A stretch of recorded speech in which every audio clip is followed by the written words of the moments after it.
Hi, this is John Rowell for the Rowell Report. Today is Saturday, August 23rd, 2025, and I'd like to point your attention to a recent diplomatic blunder of uh, huge importance in the whole Russia Ukraine conflict. So, anyway, um, the blunder was committed by Steve Witkoff, who is President Trump's U.S. envoy to the Middle East and has been also sent to resolve the Russia Ukraine conflict. So, anyway, first about Steve Witkoff, he is a successful real estate businessman with tremendous skills and great personality, great about explaining, great eye contact, very inoffensive demeanor. So this guy is certainly the kind of the magic formula that Trump needed to resolve a lot of conflicts. He received high praise from Tucker Carlson on March 21st, saying that he was the most effective American diplomat in a generation. That's it. Very high praise from Tucker Carlson. Now, why would President Trump bring in someone from the real estate world to the diplomatic world if the U.S. has thousands of diplomats? Why do you need to go off and pluck somebody out of the real estate world to come in and put out fires or fix problems? Well, a really successful real estate businessman or businesswoman will have great negotiating skills. They're focused on results. They great for networking and building relationships.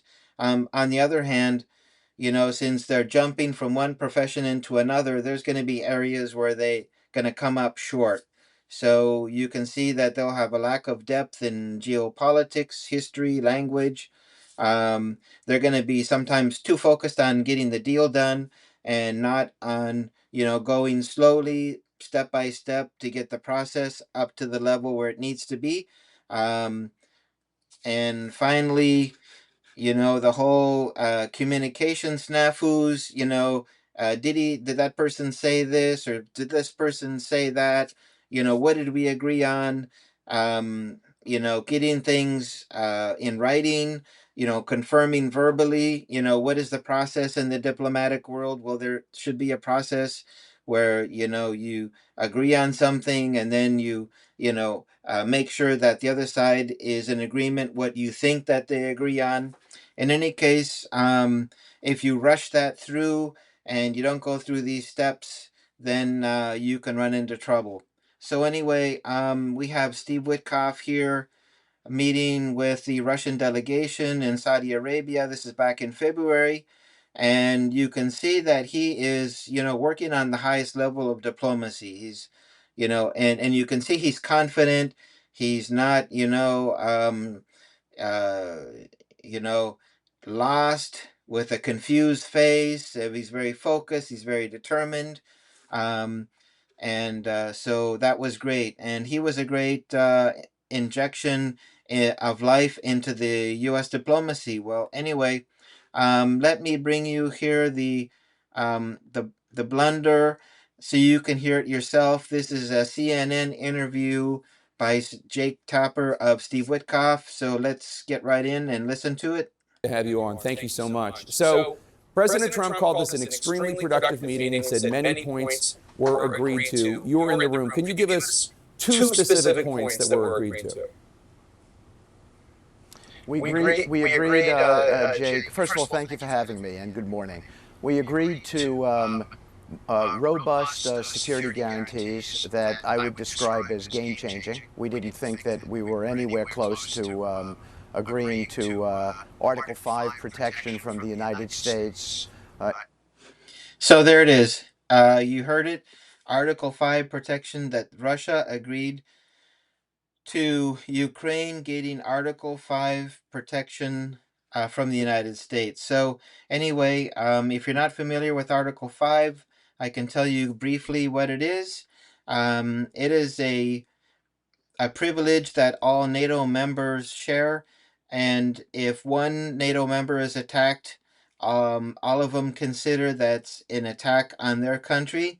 So they'll all organize, join together, and they'll go defend that NATO member and they'll attack that other country.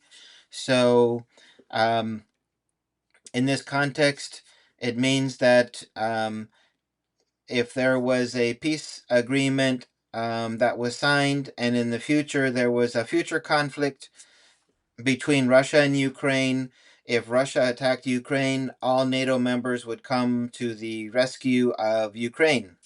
So, anyway, this is what Steve Witkoff is saying that Russia had agreed to.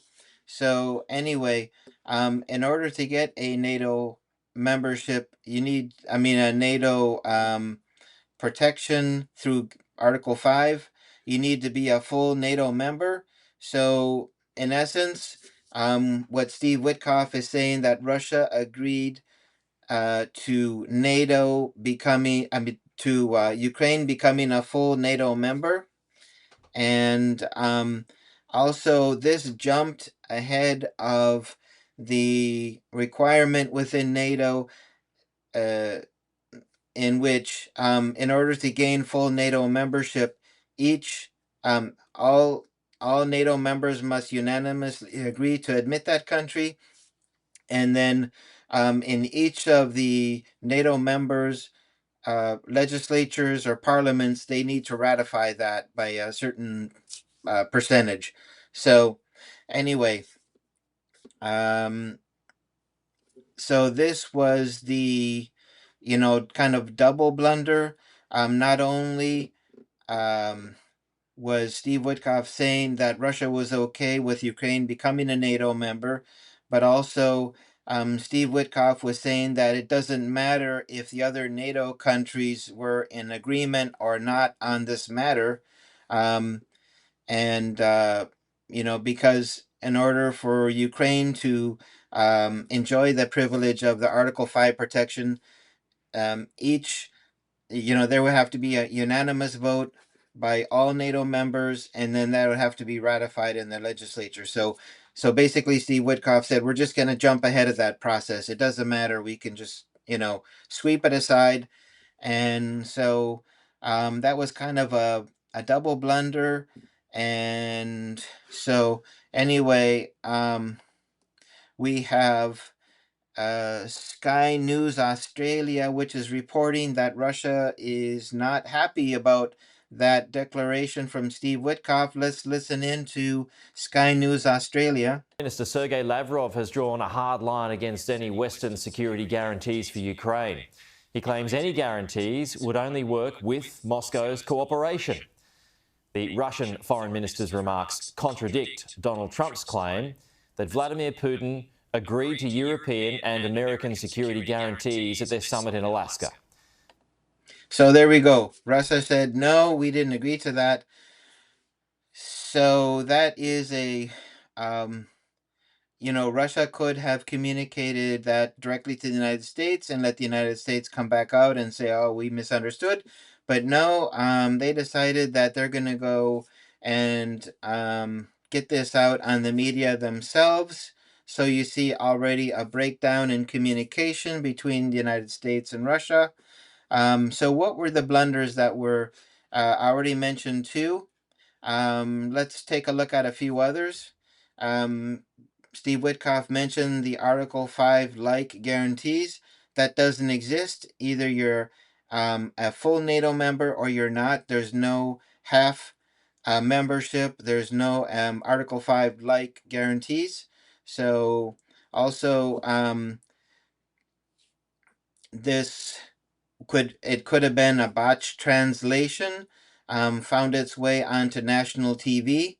So there was always time to have confirmed this idea that the U.S. diplomats had in their meeting with Russia, but no, they took that to national TV. So also the other blunder is not understanding that NATO membership for Ukraine is a Russia red line. I mean, part of the reason why Russia invaded Ukraine is to avoid Ukraine becoming a NATO member. And in other words, Russia doesn't want NATO on its doorstep, putting missiles and carrying out all kinds of hybrid attacks and sabotage. So this was a no-no for Russia. And finally, the idea of not having a process in place by which to confirm what was agreed upon. So anyway, unfortunately, it seems that the demands on Steve Witkoff's schedule finally took its toll. They kind of jumped the gun on things that they had not confirmed. The one of the possibilities is that they came there with a preconceived agenda that all this red carpet and limousines was nothing to do about welcoming Russia, but it was about to a way to convince them to okay security guarantees for Ukraine. Um, the security guarantees that the United States wanted to provide Ukraine, which was the Article 5. So the other possible cause is too much urgency, having a fixed timeline of trying to get things done. This can play against the normal diplomatic process that needs to take place. And finally, the failure to take into account Russia's security concerns. So this is a huge issue, and that definitely communicates to Russia that the United States is not too interested in their security concerns. So the consequences is there is going to be a lull or time off in the diplomacy. um, so I think President Trump came out and he said he was going to take a few weeks off. I think he just wants all of this to, simmer, and they want to kind of restart things. And then finally, is this the end of Steve Witkoff's mission to Russia? Because if he went on national TV basically stating that Russia was okay with Ukraine becoming a member of NATO, and this is a red line for Russia, did Steve Witkoff cross a red line? Is he out? So can he be resuscitated and get back, working with Russia and working on an agreement? Because he's definitely by far the brightest light bulb in the uh, Trump White House, and it would be a shame to see him go. But the fact that they did not confirm how Russia understood the conversation about the security concerns for Ukraine and how they were going to handle that. Um, about NATO membership for Ukraine. I mean, it just seemed like, they went to that meeting and they already had in their mind that certain things were going to be this way, and they forgot to confirm that with Russia. That's really important in diplomacy, communication. If you have bad communication, or it's like it's like putting like I mentioned, putting a cake in the oven, and then trying to force it to be baked in, with high heat. So you got a cake burnt on the outside and it's kind of raw on the inside, and you can't eat it. So that's my report about this blunder, and my personal view is that this has set back the diplomacy between Russia and the United States for quite a period, and I hope it is fixed, because we can't have two nuclear powers which are very active in the world to not have lines of communication and to fix their issues, but at the same time, if when they meet they're talking to each other and not with each other, it'll be very difficult for both Russia and the United States to resolve their differences. So, anyway, that's my report for today. And I hope everyone has a great day and look forward to seeing you in my next video. Take care.